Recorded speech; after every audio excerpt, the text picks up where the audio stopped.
통독 강해 모임이 매달 마지막 넷째 주일 목요일 날에 있습니다. 근데 2월 달에는 하필 그날이 오늘인데요. 마지막 2월 달의 마지막이고 또 연휴가 시작되는 첫날입니다. 그래서 예상보다는 사람들이 많이 모이지 않았습니다. 그렇지만은 이렇게 귀한 시간을 내서 이렇게 모였으니 역사가 무엇이고 어떤 사건들이 기록되어 있는지 이 시간에 확실히 우리 집중 있게 살펴보도록 하겠습니다. 지난달에는 우리가 모세오경에 대해서 배웠습니다. 이번 달에는 저희들이 성경의 역사서에 관해서 살펴보도록 하겠습니다. 여러분도 알다시피 성경은 모두 66권으로 되어 있습니다. 구약이 39권이요 신약이 27권입니다. 기독교식 분류 방식에 따르면 구약은 그 책의 내용이나 성격에 따라서 4가지 부분으로 분류할 수가 있습니다. 첫 번째는 창세기에서부터 신명기까지 모세오경이라 합니다. 토라라고도 하는데요. 거기는 주로 율법을 다루고 있기 때문에 율법서, 토라 혹은 모세오경 이렇게 부릅니다. 그것이 첫 번째 부분이고요. 두 번째 부분이 이제 역사서입니다. 역사서는 여호수아에서부터 에스더까지 12권으로 구성되어 있습니다.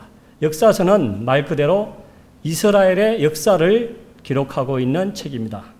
세 번째로는 시가서가 있습니다. 시가서는 욥기에서부터 시편, 잠언, 전도, 아가 이렇게 5권을 시가서 합니다. 거기에는 시와 노래와 잠언 등이 기록되어 있습니다. 마지막 네 번째 부분은 예언서입니다. 예언서는 모두 17권으로 구성되어 있습니다. 대예언서, 소예언서 이렇게 나누는데요. 대예언서는 이사야, 예레미야, 에가, 에스겔, 다니엘 이렇게 5권으로 구성되어 있고 소예언서는 12권, 호세아에서부터 말라기까지 12권으로 구성되어 있습니다. 이렇게 네 부분 중에서 오늘 이 시간에 우리가 살펴볼 부분은 구약의 역사서입니다. 여호수아에서부터 에스더까지. 순서상으로는 여호수아가 처음이고 마지막에는 에스더지만은 그러나 연대기로 보면은 여호수아에서부터 느헤미야까지가 역사입니다. 에스더와 룻기는 하나의 에피소드를 다룬 것들입니다. 룻기는 사사시대에 일어난 룻의 이야기를 다룬 것이고요. 에스더서는 에스라 6장과 7장 그 사이에 위치하고 있습니다. 연대기적으로 보면은 그 아하수에로 통치 때에 일어난 하나의 유대인 불임절 사건을 다룬 이야기가 에스더서 사건입니다. 그래서 역사적으로 보면은 여호수아에서부터 느헤미야까지가 연대기적으로 이어지고 있습니다. 룻기와 에스더서는 하나의 중간중간에 들어간 에피소드입니다.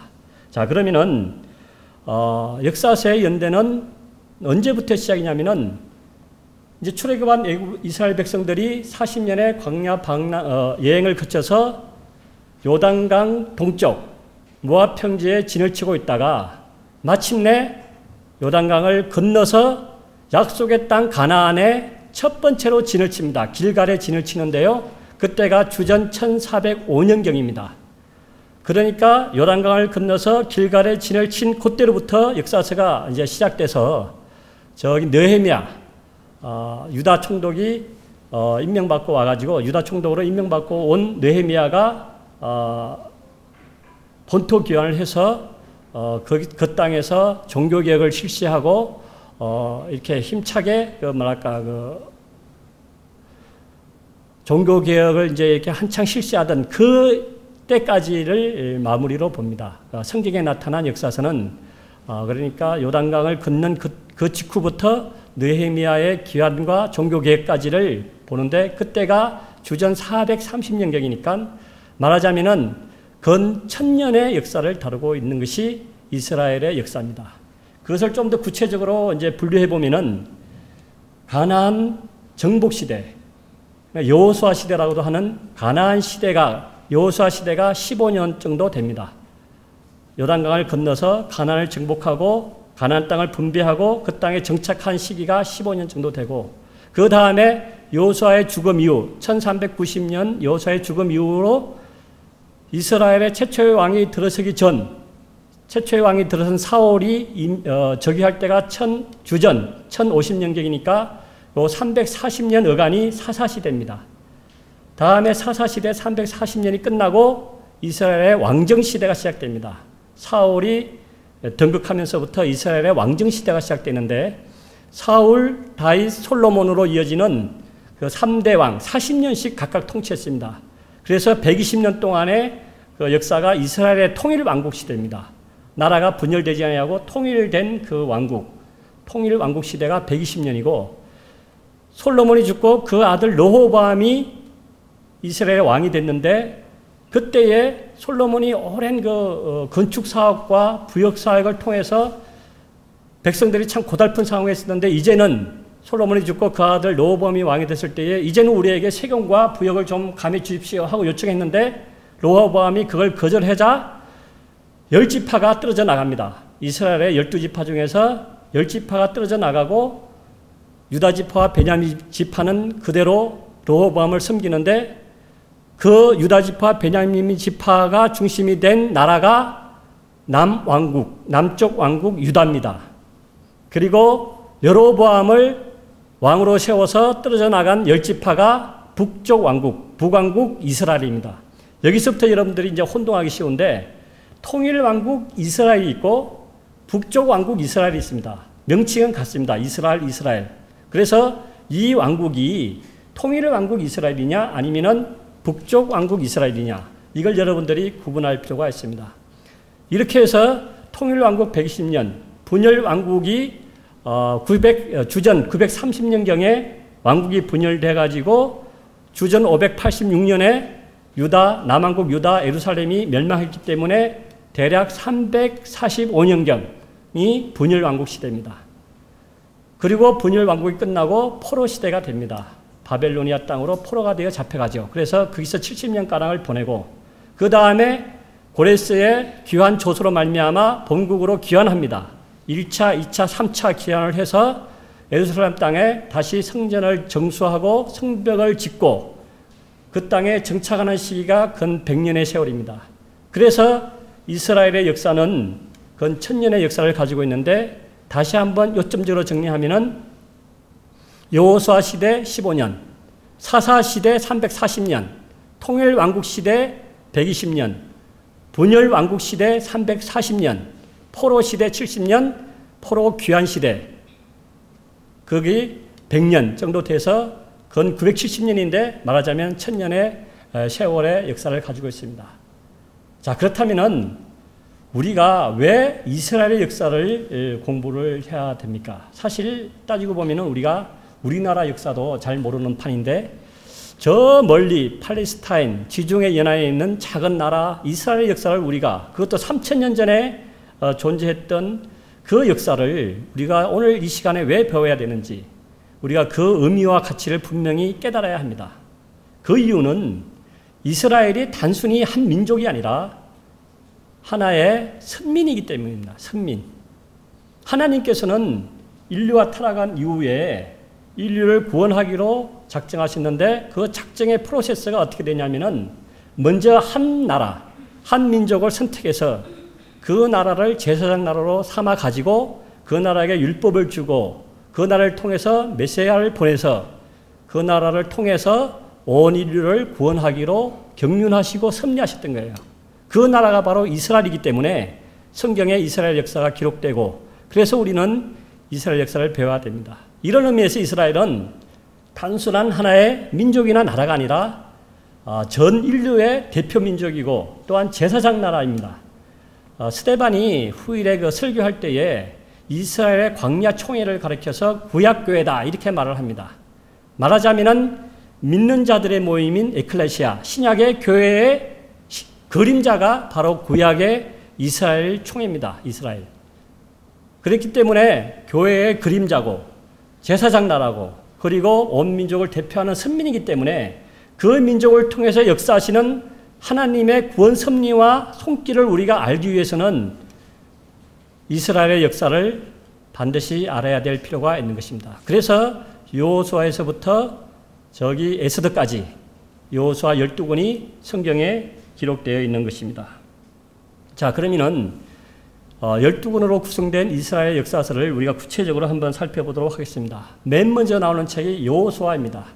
여호수아는 아까 말씀드린 대로 여호수아가 이스라엘 백성들을 이끌고 요단강을 건너서 길갈에 진을 친 때로부터 주전 1405년부터 역사가 본격적으로 시작됩니다. 길갈에 진을 친 이스라엘 백성들은 먼저 가나안 중부에 있는 여리고성과 아이성을 정복합니다. 그 다음에 가나안 남부로 내려와서 아모리 동맹 5개국을 무찌름으로 말미암아 남부를 점령합니다. 그 다음에 저 북부에 있는 하솔이라는 큰 성읍이 있는데 그 성읍을 정복함으로 말미암아 가나안 땅 전반에 대한 주도권을 장악하게 되는 것입니다. 이렇게 가나안 중부로 들어와서 남부를 장악하고 북부를 갖다 정복함으로 말미암아 가나안에 대한 전체적인 주도권을 잡았지만은 그러나 산골짜기, 산악지대, 저 시골 변방 이런 데는 여전히 가나안 족속들이 남아 있습니다. 그렇지만은 여호수아는 전체적인 주도권을 잡은 그 상태에서 땅 분배를 시작합니다.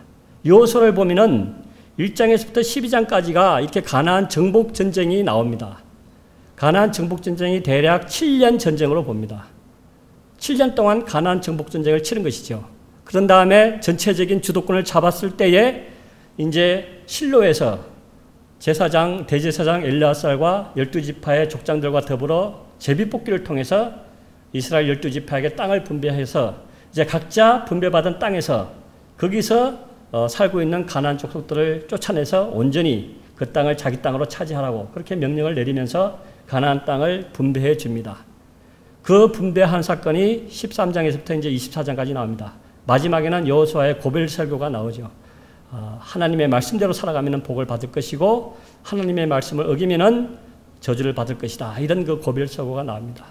그래서 모세를 이은 여호수아의 강력한 지도력 하에서 여호수아와 그 시대의 장로들이 살아있는 동안은 이스라엘 백성들이 하나님의 말씀대로 잘 따라 순종을 합니다.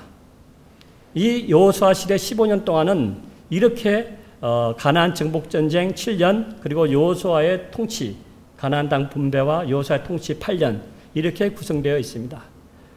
문제는 이제 여호수아가 죽은 이후에 생겨납니다. 여호수아가 죽자 이스라엘은 더 이상 강력한 지도자가 없습니다. 그러자 각 땅을 분배받은 이스라엘 지파들은 이제 어떤 지파는 열심히 싸워서 땅을 더 차지하기도 하고 어떤 지파는 그 땅에서 가나안 족속한테 밀려가지고 멀리 도망가기도 합니다. 단지파 같은 경우는 분배받은 땅을 버리고 저 북쪽에 한 평화로운 성을 공격해서 그 성을 갖다가 자기들의 성읍으로 삼기도 합니다. 이렇게 이제 각 지파들이 각계의 식으로 이제 움직이기 시작하는 겁니다.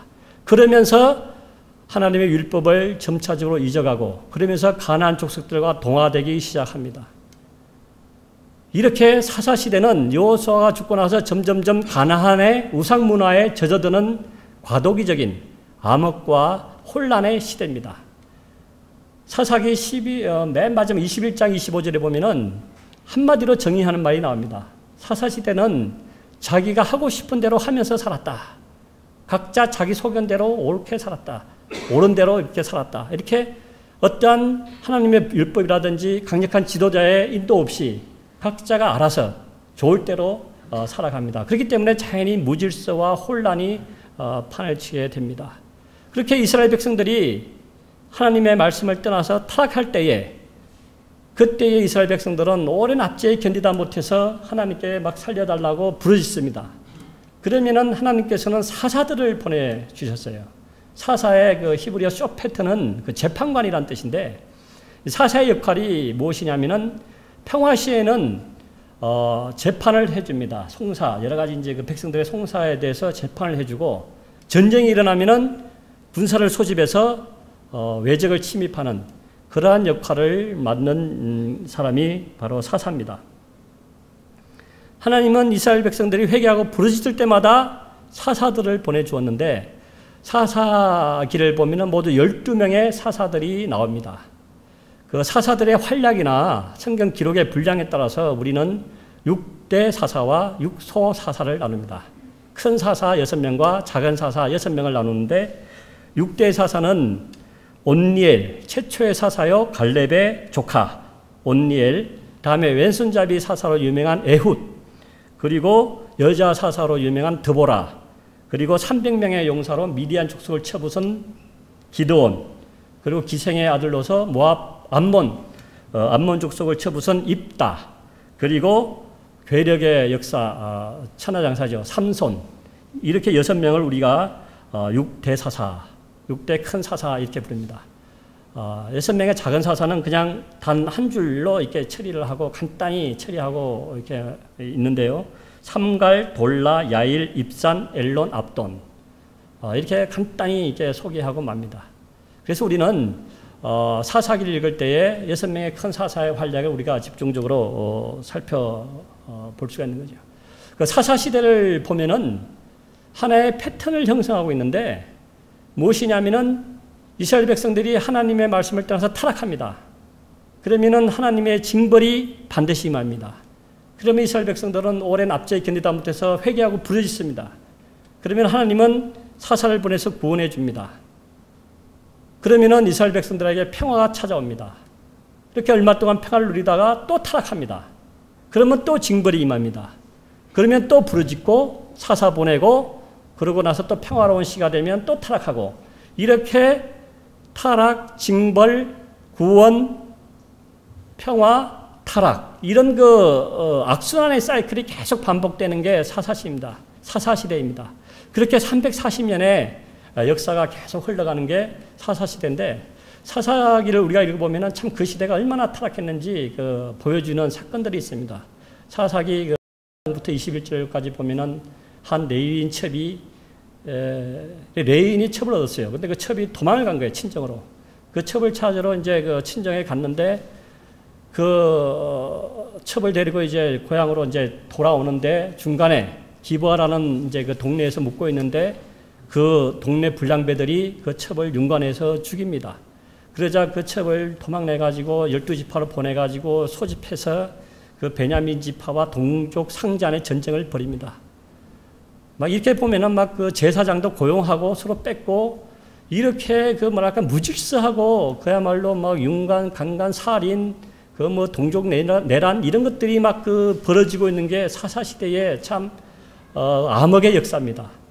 이렇게 340년 동안 이스라엘 역사는 율법도 없고 또 강력한 지도자도 없이 그때그때 회개하고 구원받고 이런 사사들에 의해서 그때그때 그냥 명맥만 유지해가는 그러한 암울한 역사를 보내게 됩니다. 룻기는 이 사사시대에 일어난 하나의 아름다운 에피소드를 그린 그러한 책입니다. 룻은 모압 여인 모압 여인인 룻이 시어머니 나오미를 따라서 베들레헴 땅으로 와서 하나님께 대한 신앙과 그리고 시어머니에 대한 효도를 아름답게 그리고 있는 책인데요. 이 때가 언제냐면은 사사들이 치리하던 때다 그랬는데 룻이 나중에 보면은 다윗의 정조모가 되지 않습니까? 보아스와 결혼해서 보아스가 오벳을 낳고 오벳이 이새를 낳고 이새가 다윗을 낳기 때문에 다윗 왕의 정조모인데 그때의 시간으로 추산해 보면은 룻기가 일어난 시대는 기드온의 초기, 그러니까 미디안 족속의 압제가 심한 그때 이스라엘 백성들이 농사를 져서 이제 추수할 때 되면은 미디안 족속들이 몰려와서 다 먹을 걸 뺏어가기 때문에 도저히 먹고 살 수가 없어가지고 이제 그 엘리멜렉 가족이 고향 땅을 떠나서 요단강을 건너 저 모압으로 건너간 이야기입니다. 거기서 이제 그 엘리멜렉의 아들이 이제 그 룻과 오르바를 얻어서 이렇게 했는데 오르바는 떠나가고 룻이 어머니를 따라서 베들레헴으로 건너와서 그러고 나서 거기서 이제 자기의 친족 고엘 되는 보아스를 만나서 결혼해서 거기서 이제 뭐랄까 그 메시아의 가계를 형성하는 그러한 이야기가 펼쳐진 게 룻의 이야기입니다. 하나의 사사시대에 일어난 하나의 아름다운 에피소드를 그린 게 룻기인데요. 룻기의 특징은 살펴본 대로 룻을 통해서 메시아의 가계가 이어졌다는 데 큰 의미가 있고 두 번째로는 구원의 그 보편성을 보여줍니다. 비록 구약시대지만은 선민에게 구원이 제한된 게 아니라 모압 여인이었던 룻이 이스라엘에게 편입돼서 그 룻을 통해서 바로 메시아의 가계가 이어졌다는 것은 바로 구원이 보편성을 지니고 있다는 것, 그것을 보여주고, 세 번째로는 남성 중심의 그런 구약시대에 룻과 나옴이라는 두 여인이 주인공입니다. 그렇기 때문에 여성 중심의 책입니다. 이렇게 룻기는 그 나름대로 아름다운 가치를 지니고 있는 귀한 책이라고 볼 수가 있습니다. 사사시대가 끝나갈 무렵 왕정시대가 시작되기 전 그 시대에 참 과도기 때에 이스라엘을 통치한 그 지도자가 있었는데 바로 그 지도자가 엘리 대제사장입니다. 엘리 대제사장은 나이가 많고 그 아들들이 실질적으로 이제 나라를 이제 다스렸는데 두 아들 홈리와 비느하스가 있었는데 성경은 그들을 가리켜 불량자라 그렇게 했습니다. 막 하나님에게 바칠 제물을 중간에서 가로챈다든지 성전문에 수종되는 여인들과 동침한다든지 이렇게 아주 불행을 악행을 자행하는 두 아들이 있었습니다. 그렇기 때문에 이스라엘에게는 희망이 없이 그저 암흑의 시대가 계속 이어지고 있었는데 그때의 블레셋 족속이 이스라엘을 쳐들어옵니다. 그 당시에 블레셋 족속은 아주 철기로 무장한 강력한 민족이었는데 이스라엘 족속을 엄청 괴롭혔어요. 쳐들어왔을 때에 도저히 막지 못하자 언약궤를 가져가면 우리가 이길 수 있다. 그래가지고 언약궤를 전쟁터로 가져가지 않습니까? 그래서 그 언약궤마저 빼앗기고 거기서 홈리와 비느하스가 죽자 그 충격으로 엘리 대제사장도 죽고 맙니다. 바로 이러한 때에 하나님은 하나의 위대한 인물을 이스라엘을 위해서 준비해 놓으셨어요. 그 인물이 바로 사무엘입니다. 사무엘은 최후의 사사요 최초의 선지자로 불릴 만큼 아주 그 영향력 있는 인물이었는데요. 엘리 대제사장이 죽고 왕정 시대가 시작되기 전에 그 중간의 역할을 잘 수행한 사람이 바로 사무엘입니다. 사무엘은 하나님의 말씀을 따라서 백성들을 올바로 잘 인도했어요. 청렴결백하게 백성들을 잘 인도했는데 사무엘이 이제 나이가 들었는데 그 아들들이 사무엘만큼 탁월하지가 못했습니다. 한마디로 시원찮았어요. 그렇기 때문에 이스라엘 백성들이 사무엘 이후에 자기들을 다스릴 사람이 없기 때문에 우리에게도 왕이 필요하다. 이렇게 해가지고 사무엘에게 요구를 합니다. 우리에게도 왕을 세워달라. 이렇게 이제 요구를 하니까 사무엘이 근심하죠. 하나님이 직접 다스리고 있는데 웬 왕이냐, 이방 나라들처럼 왜 왕이냐 하면서 근심할 때에 하나님이 이스라엘 백성들의 요청을 들어주라. 그렇게 해가지고 허락을 합니다. 그래서 사무엘이 이스라엘의 두 왕에게 기름을 붓는데 첫 번째 왕이 사울, 그리고 사울이 하나님의 뜻대로 순종하지 않자 사울을 버리고 두 번째로 기름 부은 왕이 바로 다윗입니다. 여튼 사무엘이 하나님의 뜻에 따라서 맨 처음 이스라엘의 왕으로 세운 이가 바로 사울입니다. 기스의 아들 사울인데요. 사울은 허우대가 좋고 아주 키도 크고 잘생기고 그렇게 가지고 처음에는 하나님의 뜻대로 잘 어떻게 이스라엘 백성들을 이끌었는데 이제 막 인기를 얻고 이제 나라가 이제 성공하게 되자 왕권이 튼튼해지자 이제 하나님의 말씀에 불순종하게 되죠.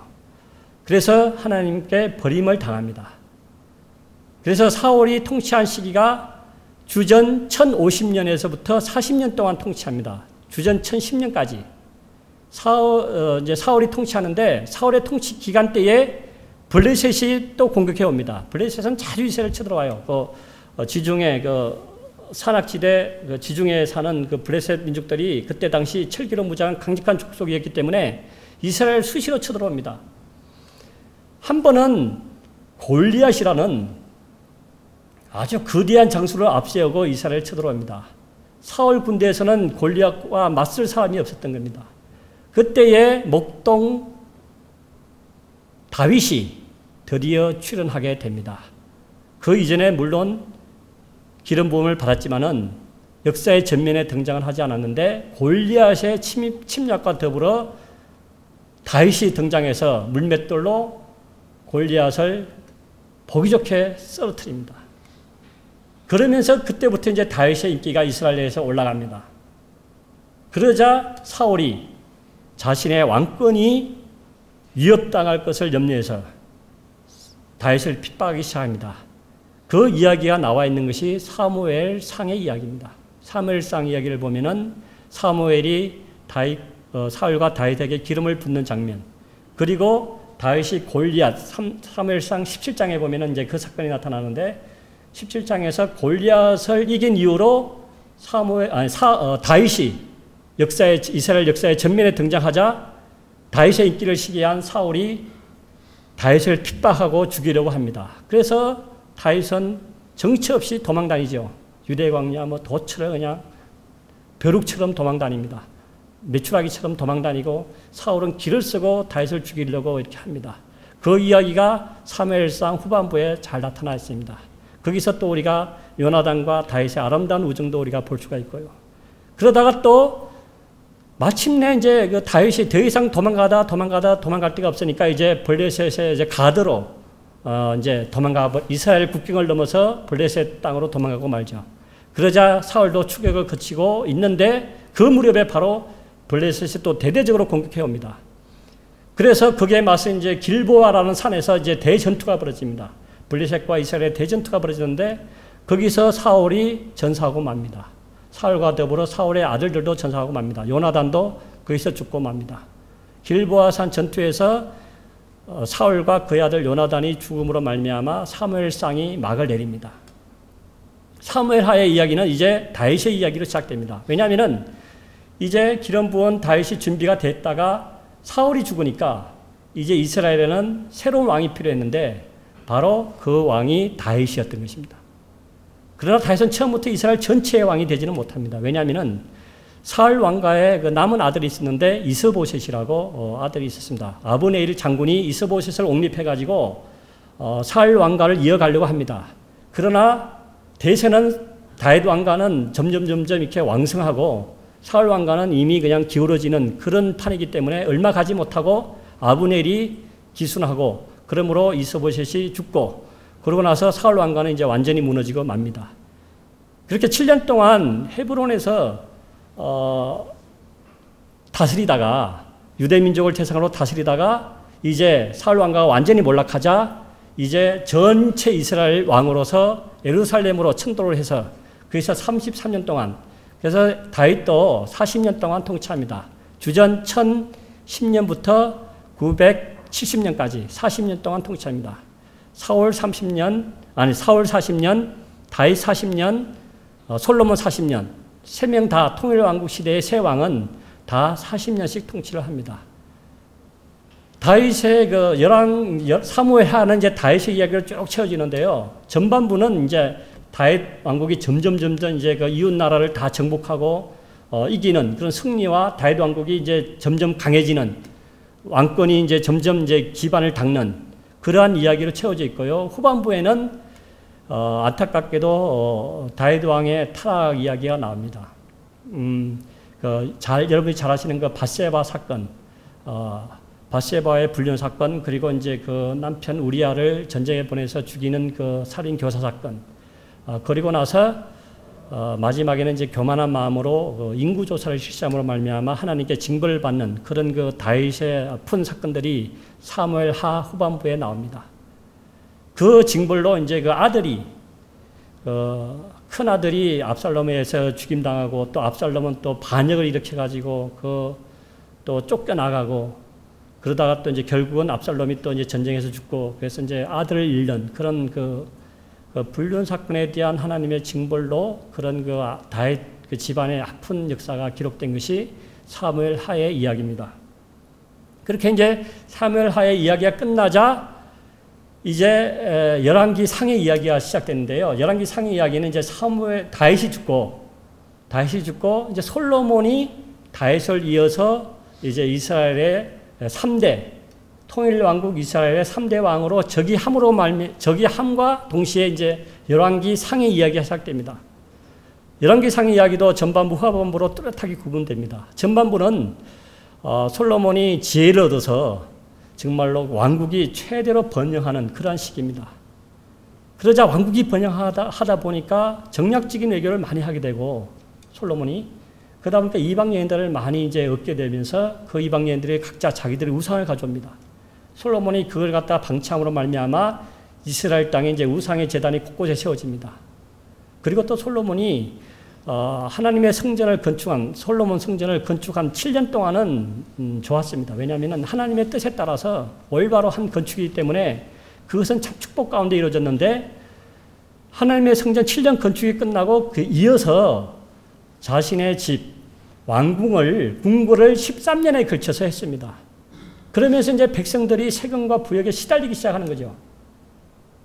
그렇게 하다가 보니까 솔로몬의 말년은 점점 나라가 우상숭배에 빠지게 되고 솔로몬도 이렇게 타락하게 됩니다. 우상숭배를 방치하게 되고 또 많은 첩족들로 인해서 점점 더 이제 이렇게 타락하게 됩니다. 그랬는데 솔로몬까지는 잘 왕국이 이제 유지가 됐는데 솔로몬이 죽고 나서 그 르호보암, 솔로몬의 아들 르호보암이 이제 왕이 됐을 때에 백성들이 드디어 이제 들고 일납니다. 이제는 이렇게는 더 못 살겠다. 우리에게 부역과 세금을 경감해 달라. 그러면 우리가 계속 생기겠지만은 그렇지 않으면은 우리도 생각이 있다. 이렇게 요청을 합니다.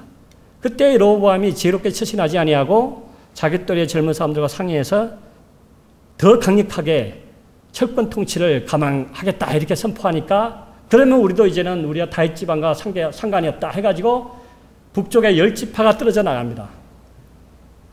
그리고 이제 그 유다 지파와 베냐민 지파는 그대로 이제 르호보암을 섬기고 이때부터 이스라엘의 분열 왕국이 시작됩니다. 주전 930년부터 남왕국, 남쪽 왕국 유다, 북쪽 왕국 이스라엘, 통일 왕국 이스라엘과 북쪽 왕국 이스라엘 이렇게 이제 이름이 같기 때문에 혼동하기 쉬운데 이제 여러분들이 여기서 구분을 해야 돼요. 통일 왕국 이스라엘이냐, 분열 왕국 이스라엘이냐. 분열 왕국 이스라엘은 여로보암을 처음 왕으로 삼고 수도는 사마리아입니다. 남쪽은 유다, 르호보암이 이제 처음 왕이고 수도는 예루살렘. 이렇게 해서 이제 이스라엘의 열왕들의 역사가 시작됩니다. 그것이 바로 열왕기서의 내용입니다. 왕들의 역사가 시작되는 거죠. 열왕기상 이제 후반부부터 이렇게 왕국이 분열돼서 북쪽 왕국의 왕들이 쭉 나오고 남쪽 왕국의 왕들이 쭉 나옵니다. 우리가 지금 사무엘 상하, 열왕기 상하, 역대기 상하를 우리가 지금 다루고 있는데요. 사실 이게 상하로 나눈 것이 원래는 이렇게 되어 있지 않았습니다. 원래 히브리어 원문은 상하 구분이 없이 사무엘서, 열왕기서, 역대기서 해가지고 한 권으로 되어 있었던 거예요. 그러면 이게 언제부터 상하로 나누어졌느냐? 그때가 언제냐면은 주전 260년경입니다. 왜 이렇게 됐냐면은 이제 포로로 끌려간 그 유대인들이 세계 토치에 흩어져 살게 됩니다. 그것을 가리켜 우리가 이제 디아스포라 유대인 이렇게 이제 부르거든요. 흩어진 유대인들이란 뜻인데요. 거기서 태어난 2, 3세들은 더 이상 히브리어나 아람어를 모국어로 사용하지 않고 그때 당시 이제 헬레니즘, 알렉산더 대왕을 통해서 이제 헬레니즘이 이제 왕성하던 시기였기 때문에 헬라어를 사용하고 있었어요. 일상의 헬라어 중에서도 이제 일상어적인 시장의 그 코인의 헬라어를 사용하고 있었는데 그 사람들에게는 그 헬라어로 된 성경이 필요했어요. 자기들이 이제 보려면은 히브리어를 모르니까. 그래서 그 이집트의 그 알렉산드리아라는 그 도시에서 유대인 학자 72명이 모여서 히브리어 성경을 헬라어로 번역하는 작업을 실시합니다. 주전 260년경에 그 성경이 바로 여러분이 잘 아시는 그 70인역, 셉투아 진트라고 하는 70인역입니다. 히브리어 성경을 최초로 헬라어로 번역한 성경, 권위 있는 성경입니다. 유대인 학자 72명이 이제 번역을 했는데 쉽게 이제 표현해서 70인역, 라틴어로 LXX 해가지고 70이라는 그 표현을 써서 셉투아진트 70인역, 70인경 이런 표현을 썼는데 그 성경은 어떤 성경인가 하니 흩어진 유대인, 디아스포라 유대인들을 위해서 히브리어 원문을 헬라어로 번역한 권위 있는, 가치 있는 성경이다. 이것이 70인역입니다. 그것이 신구약 중간 시대인 주전 260년경부터 한 그 100년에 걸쳐 오랜 기간에 걸쳐서 번역된 성경입니다. 그런데 그 번역을 할 때 보니까 원래 히브리어는 자음만 있고 모음이 없습니다. 그런데 이제 번역할 때 보니까 헬라어로 번역하다 보니까 분피가 늘어나는 거예요. 우리도 이제 영어를 갖다가 이제 우리 한국말을 번역하면은 거의 30%가량의 부피가 불어나거든요. 마찬가지로 모음이 없는 히브리어를 이제 모음 자음이 있는 헬라어로 번역하는 과정에서 사무엘서, 열왕기서, 역대서는 부피가 너무 크다 보니까 그걸 그냥 임의대로 상하로 나눈 거예요. 주전 260년경부터요. 그때부터 이제 라틴어 성경인 벌겐역이라고 불가타역이라고 그것이 70인역을 따라서 그렇게 상하로 분류했고 그 다음에 이제 모든 영어 성경들이 70인역을 따라서 상하로 분류했고 그 전통을 따라서 우리 그 한글 성경도 그냥 상하로 분류해서 오늘날 사무엘상, 사무엘하, 열왕기상, 열왕기하, 역대상, 역대하 이렇게 상하가 분류가 된 겁니다. 그렇지만 원래는 한 권이었기 때문에 이야기는 그냥 상하 구분 없이 그대로 이어지게 됩니다. 그래서 여러분들 우리가 이제 상하를 배울 때에 구태여 상하를 엄밀하게 구별할 필요는 없고 원래는 한 권이었다는 것. 하지만 부피가 너무 커서 헬라역으로 번역할 때에 그 학자들이 상하로 구분한 것을 우리가 그 전통을 오늘날 우리가 따르고 있다는 것.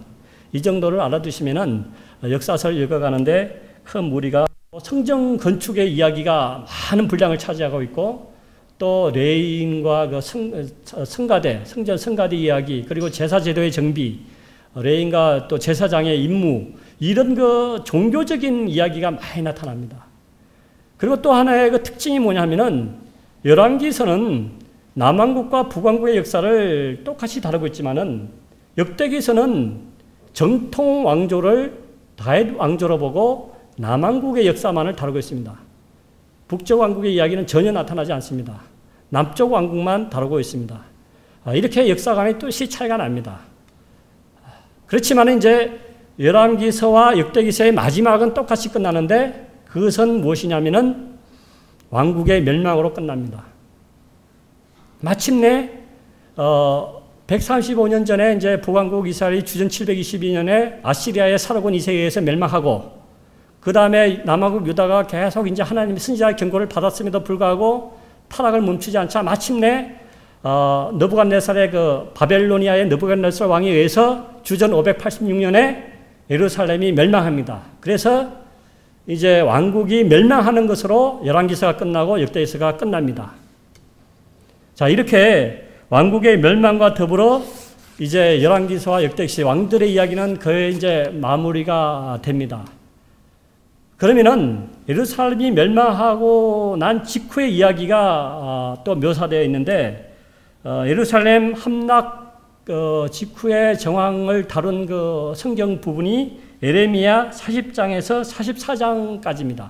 그 부분을 읽어보면은 느부갓네살이 예루살렘을 함락시킨 다음에 그 땅에 그달리아를 총독으로 임명해 놓고 갑니다. 그달리아를 총독으로 유다 총독으로 임명한 다음에 이제 바빌론에 돌아가는데 그달리아가 상당히 합리적이고 또 나름대로 신앙이 있는 인물이었기 때문에 예루살렘 함락 이후에 백성들을 잘 추스려서 이끌어 가려고 합니다. 그래서 선지자 에레미야도 협력을 하고요. 또 그 당시 이제 군의 어떤 그 실세인 그 요하난 그 세력이 협력을 합니다. 이렇게 어느 정도 좀 안정을 찾아가려는 그 시점에서 모압 왕의 사주를 받은 이스마엘 일당이 반바벨론 세력이 있었는데요. 그 일당이 그달리아를 암살합니다. 그 바람에 바빌로니아 왕의 보복이 두려워서 요하난 그 세력이 아이고 여기 있다가는 다 죽겠다 싶어가지고 애굽으로 이제 그 도피성 이주를 하게 되는데요. 에레미야에게 와서 갈까요 말까요 물어보는데 에레미야는 가지 말고 이 땅에서 계속 우리가 남은 백성을 돌보자 하지만은 요하난 일당은 그 말을 듣지 않고 에레미야까지 잡아가지고 애굽으로 그냥 도피합니다. 이렇게 됨으로 말미암아 그 유다 땅에는 예루살렘 땅에는 좀 이름 있고 명망이 있고 유지들은 거의 다 포로로 잡혀가든지 애굽으로 이주하든지 다 가버리고 없고 그 땅에는 그야말로 아주 비천한 사람들만 남게 됩니다. 거기다가 또 이방 나라에서 이제 또 이렇게 이주해온 사람들이 막 그 땅에 들어오니까 말 그대로 혼혈 민족이 생기게 됩니다. 그 이스라엘, 그 유대 땅에. 그들이 바로 이제 사마리아 사람들의 그 원조가 되는 거죠. 사마리아 사람들로 이제 나중에 후에 불리게 됩니다. 그 사람들이 이제 주인 없는 땅에서 주인 행세를 하고 있습니다. 그렇게 이제 예루살렘이 멸망한 586년 이후에 제1차 포로 본토 귀환이 이루어지는 그 어간에 이제 사마리아 그 혼혈 민족들이 그 땅에서 주인 노릇을 하면서 이제 진행되고 살아가고 있게 됩니다. 그래서 마침내 이제 에레미야 그 선지자들이 그 선포한 70년의 포로 기간, 이 70년의 포로 기간을 이제 언제로 볼 것이냐, 이것도 이제 두 가지 관점이 있습니다. 하나는 제1차 바벨론 침공이 주전 605년에 있었는데, 그때 이제 다니엘도 잡혀가고 이제 요아김 왕도 잡혀가고, 그때 주전 605년부터 제1차 포로 기간이 있었던 주전 537년까지를 대략 70년 어간을 70년의 포로 기간으로 볼 것이냐, 아니면은 예루살렘이 파괴된 게 주전 586년인데요. 다시 돌아와서 예루살렘을 이제 최종 완건한 게 주전 516년입니다. 그 기간이 딱 70년이 됩니다. 그래서 예루살렘 성전을 중심으로 보면은 예루살렘 파괴와 예루살렘 성전의 재건까지 70년의 포로 기간을 볼 거냐, 이렇게 이제 그 의견이 있는데요. 여튼지 간에 그 포로 기간이 끝나고 이제 바벨로니아가 고레스 대왕에 의해서 이제 멸망하고 페르시아 제국이, 메데 페르시아 제국이 등장하면서 페르시아는 고레스 왕은 이제 유화 정책을 씁니다. 각 나라에서 잡혀온 민족들에게 본토로 돌아가도 좋다는 그런 기환 칙령 조서를 발표합니다. 그래서 이제 이스라엘 백성들도 이제 본토 귀환을 이제 계획하고 이제 떠날 준비를 하게 됩니다. 그 이야기가 바로 에스라서의 이야기입니다.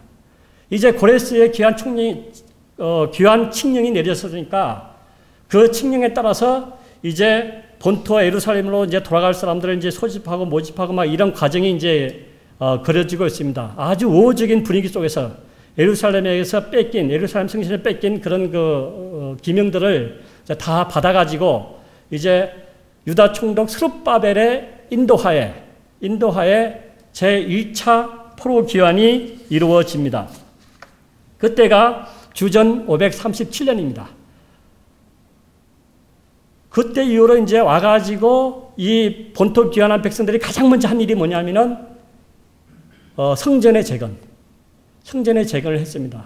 그렇게 해가지고 이제 성전을 재건을 하려고 했는데 2년 동안 재건 작업을 하는 과정에서 이제 그 땅의 주인 행세를 하던 사마리아인들이 이제 본토 이스라엘 백성들이 돌아오니까 자기들이 이제 그 기득권이 위협을 받지 않습니까?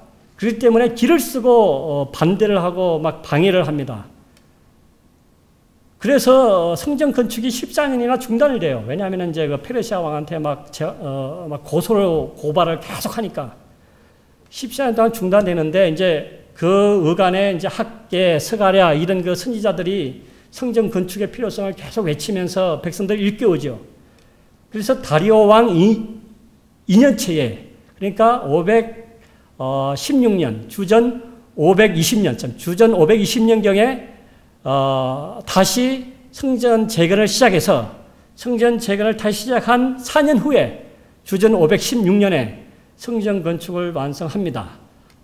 그러니까 맨 처음에 돌아온 때로부터는 거의 20년 만에 예루살렘 성전 재건을 건축을 합니다. 여기서 여러분이 또 혼동하지 말아야 될 한 가지 사실은 무엇이냐면은 제1차 본토 귀환한 백성들이 재건 사역을 한 것이 무엇이냐 하면은 예루살렘 성전의 복원입니다. 그때 지도자가 스룹바벨이고 그 복원한 성전을 스룹바벨 성전, 제2성전 이렇게 말을 합니다. 제3차 기한의 인도자는 느헤미야였는데요. 느헤미야가 재건한 것은 무엇이냐면은 예루살렘 성벽입니다. 성벽. 그러니까 스룹바벨이 재건한 것은 예루살렘 성전이고 그 성전을 둘러싸고 있는 성벽을 재건한 것이 느헤미야입니다. 사람들이 종종 재건을 했는데 이것이 성벽인지 성전인지 혼동해가지고 이걸 잘 모르는 사람이 있는데 제1차 포로 기한 때 스룹바벨에 의해서 재건한 것이 예루살렘 성전의 복원이고요. 제3차 포로기한 때 느헤미야에 의해서 재건한 것이 예루살렘 성벽이다. 이것을 여러분들이 구분해야 됩니다. 성전 재건 이후 한 30년이 흐른 시점, 그러니까 아하수에로 왕이 다리오 왕을 이어서 이제 아하수에로 왕이 통치하던 그 시기에 일어난 하나의 큰 사건이 있었는데 그 사건이 무엇인가 하니 바로 에스더서의 사건이 거기에 나옵니다. 그러니까 그 성경으로 보면은 에스라서 6장과 7장 사이에는 근 80년의 그 공백 기간이 있어요. 6장과 7장이 그냥 우리는 한 번 넘기면 그만이지만은 시간으로 따지면 80년의 세월이 거기에 있는 겁니다. 그 80년 동안 20년 동안 성전 건축을 했고 그것도 그 이후에 그 60년 어간에 한 30년이 흐른 그 시점에 일어난 것이 바로 이제 아하수에로, 역사에는 일반 역사에는 크세르세스라고 나와 있습니다. 그 아하수에로 왕의 통치하에 있었던 그 사건이 있었는데 바로 그것이 에스더에 기록되어 있습니다. 불임절 사건으로 유명한 사건인데요. 그 당시 그 아말렉의 아주 그 먼 후손인 그 하만이 페르시아에서 그 권세를 잡습니다. 그래서 제2인자가 돼가지고 총리가 됩니다. 그런데 그 모르드게라는 그 유대인 그 2세, 포로민 2세가 민족적 자긍심을 가지고 하만에게 절하지 않죠. 이제 그걸 갖다가 이제 하만이 유대인을 몰살하려는 계략을 시합니다. 단지 절하지 않았다는 그것 때문에 화가 난 것이 아니라 역사적으로 쭉 보면은 아말렉과 이스라엘은 그야말로 불구대천의 원수입니다. 이스라엘이 맨 처음 출애굽했을 때의 그 후무에서 낙오된 자들 갖다가 친 민족이 바로 아말렉 족속이기 때문에 성경에 보면은 하나님은 아말렉 족속의 씨를 말려라 이렇게 나와 있어요. 그런데 그 사울이 아말렉을 칠 때에 그 좋은 것을 갖고 하나님께 제사 드린다는 명분으로 취해가지고 오지 않습니까? 그것 때문에 사울이 버림을 받게 된 거예요. 하나님의 말씀에 순종하지 않았다고.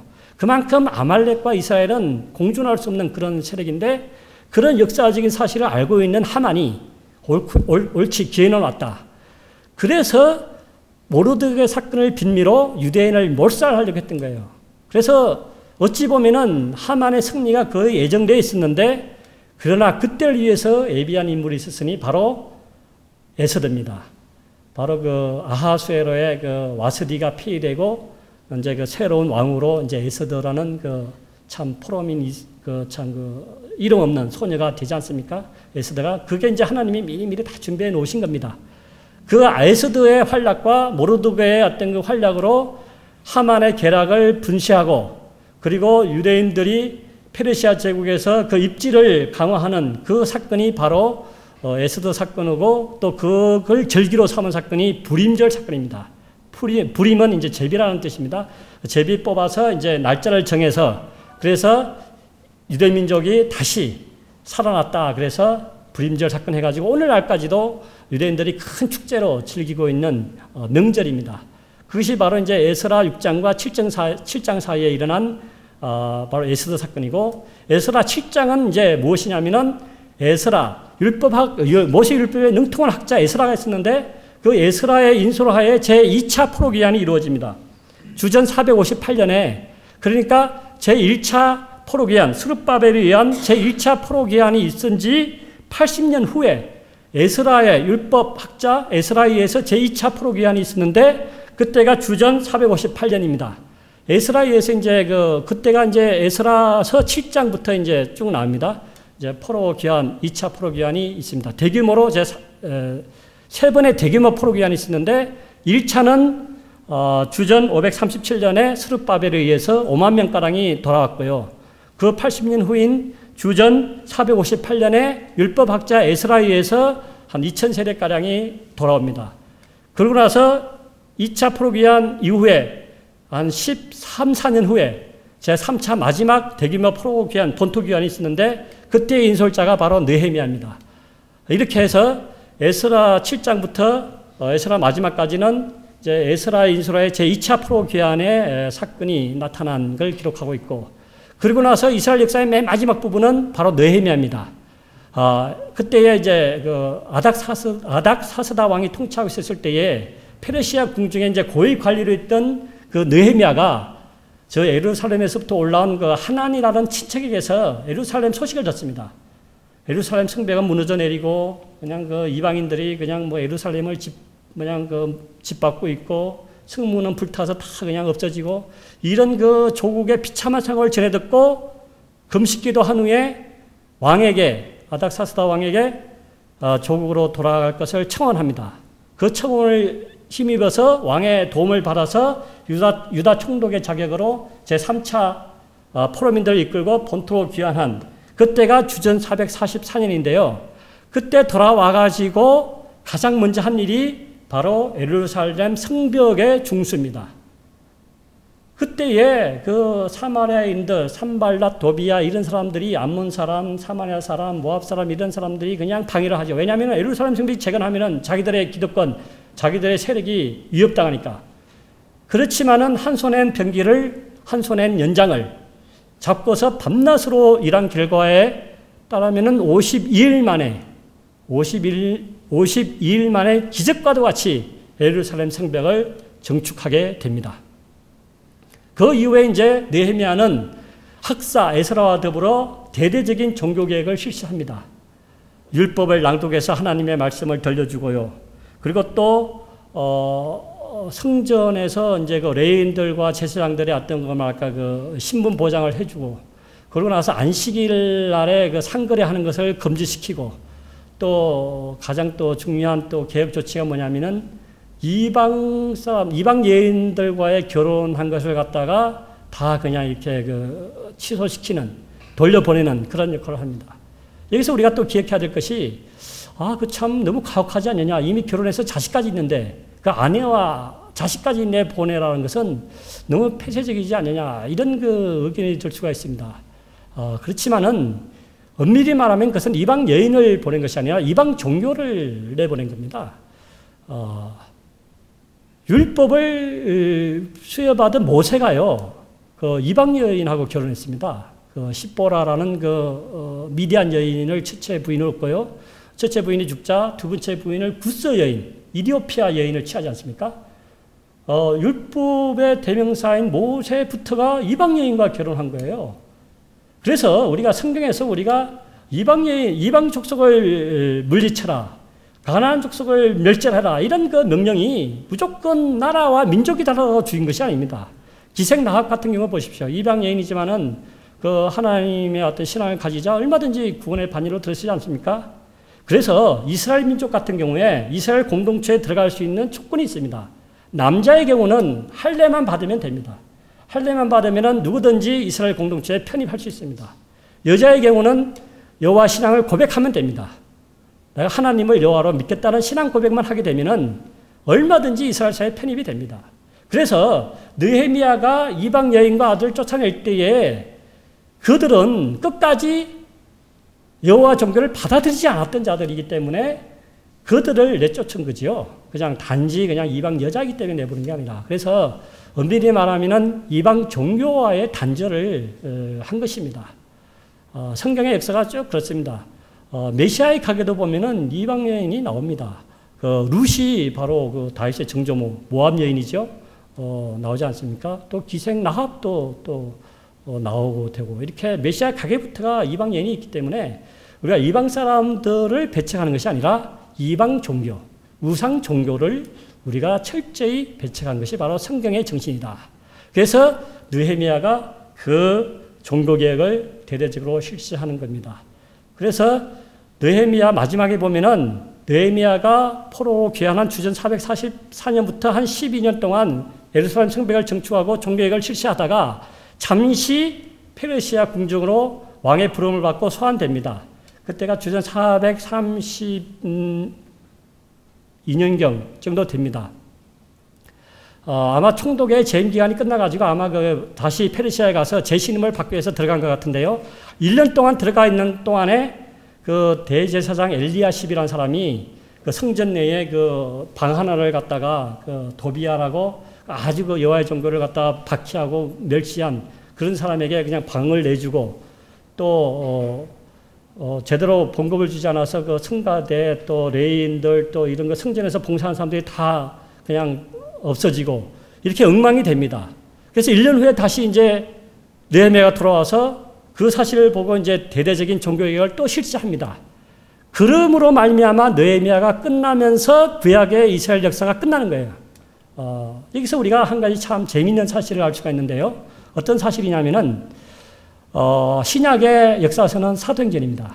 사도행전의 신약의 역사서 유일한 역사서 사도행전인데 사도행전이 어떻게 끝나냐면은 여러분도 알다시피 사도 바울이 로마에 가가지고 셋집에서 복음을 계속 전하는 걸로 뚝 끝나지 않습니까? 그렇기 때문에 이제 일부 교회에서는 우리가 사도행전 29장 운동을 벌이는 겁니다. 28장에 의해서 액제 29 운동 해가지고 우리가 29장처럼 이제 사도 바울의 후예로서 계속 우리가 복음을 전하자 해가지고 액제 29 운동 이렇게 벌였는데 이제 사도행전 29장 운동이라는 뜻이죠. 그런 의미에서 느헤미야 14장 운동을 우리가 벌여야 됩니다. 느헤미야 13장이 어떻게 끝나냐면은 대대적인 종교개혁으로 끝납니다.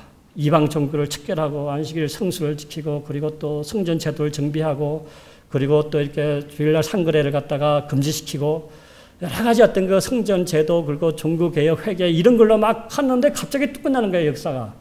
그게 바로 느헤미야 13장에서 뚝 끝나지 않습니까? 바로 느헤미야 14장은 바로 우리가 오늘날 종교개혁을 그렇게 실시해야 된다는 거예요.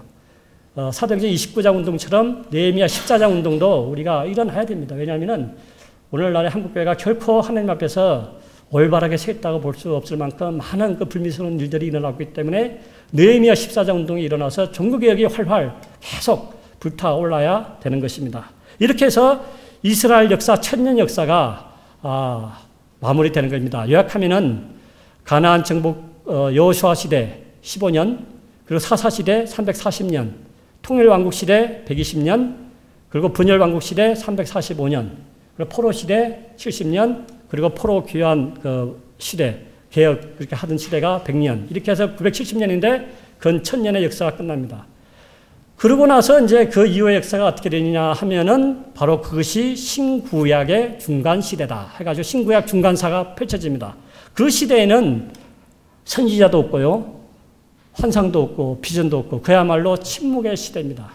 마치 그 폭풍 전야, 그 잉태 전야, 메시아의 잉태를 품고 있는 그런 그 세월의 그 침묵기에 들어갑니다. 그 시간, 그 중간기, 신구약 중간기에 일어난 그 중요 사건들 몇 가지만 살펴보므로 말미암아 이제 마치겠습니다. 신구약 중간기 때에 이제 주전 331년에, 그러니까 이제 성경 역사가 주전 430년경에 끝납니다. 느헤미야의 종교 운동과 더불어 말라기 선지자의 그 예언 활동이 고 주전 330년에서 주전 425년 이 여간이 있었거든요.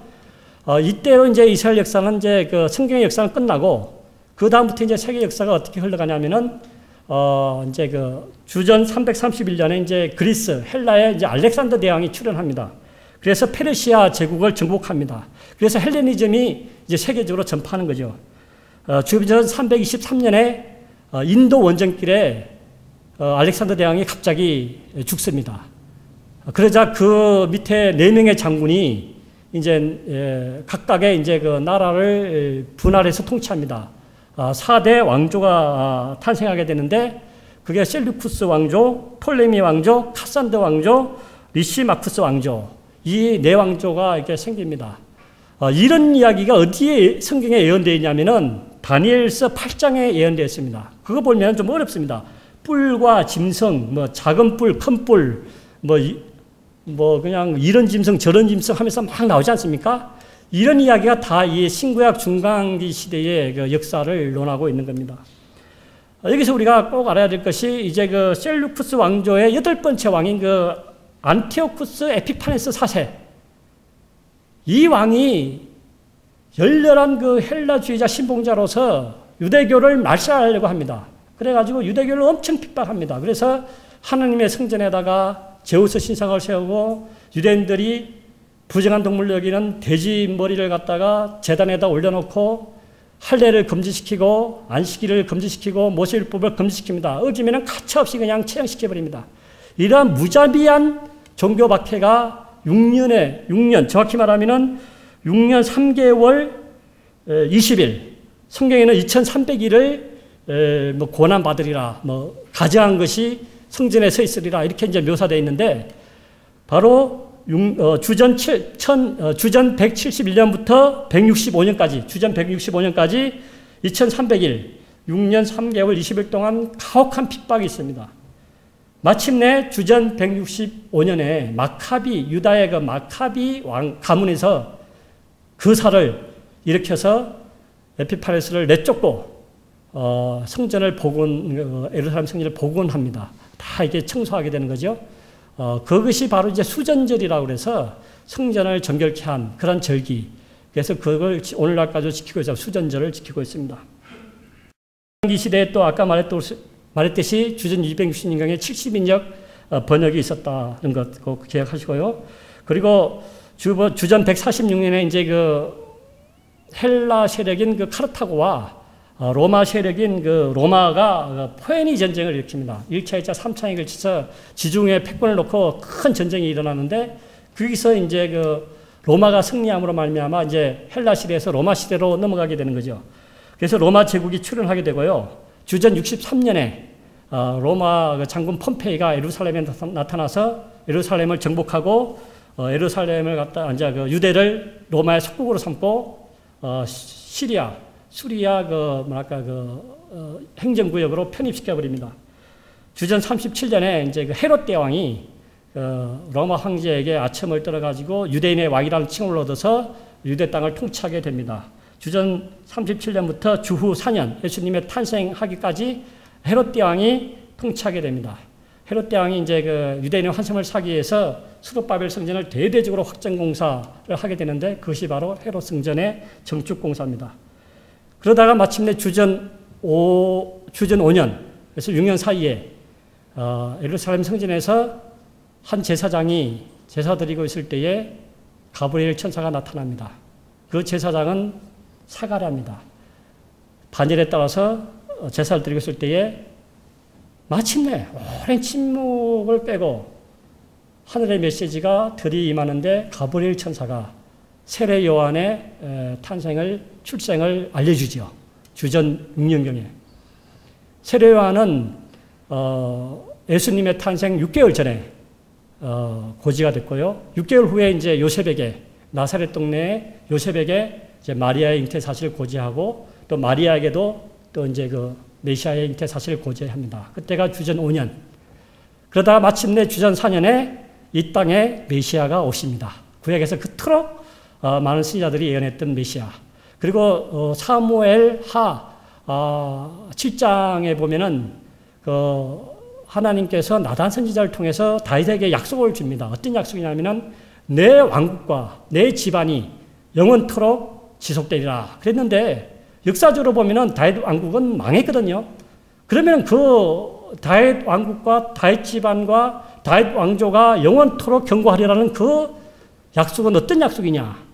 바로 이 메시아를 통한 영적으로 영원한 왕국이 실현될 것이라는 그런 다윗 언약이 마침내 주전 4년에 베들레헴 땅에서 태어난 메시아로 말미암아 이루어지게 되는 것입니다. 이렇게 해서 이스라엘 역사가 마침내 신약시대, 메시아 시대로 탄생하게 되고 메시아보다 6개월 먼저 태어난 세례 요한이 광야에서 요단강 근처의 유대 광야에서 회개하라고 메시지를 외쳤을 때에 백성들이 그렇게 열광한 이유가 400년 동안 선지자도 계시도 환상도 없다가 한 선지자가 유대 광야에 나타나서 회개하라고 외치고 메시아기를 예비하니까 수많은 사람들이 몰려들어와가지고 요단강에서 세례를 받고 이렇게 됐다는 거죠. 그리고 이렇게 막 부흥 역사가 일어났다는 거죠. 그러고 나서 마침내 6개월 후에 메시아가 태어나서 이제 그 세례요한에게 나와서 세례를 받고 그리고 공생애를 시작함으로 말미암아 신약시대가 이루어지는 것입니다. 그렇게 해서 우리가 여호수아부터 에스더까지 네헤미야까지 보고 중간시대를 살펴보았습니다. 감사합니다.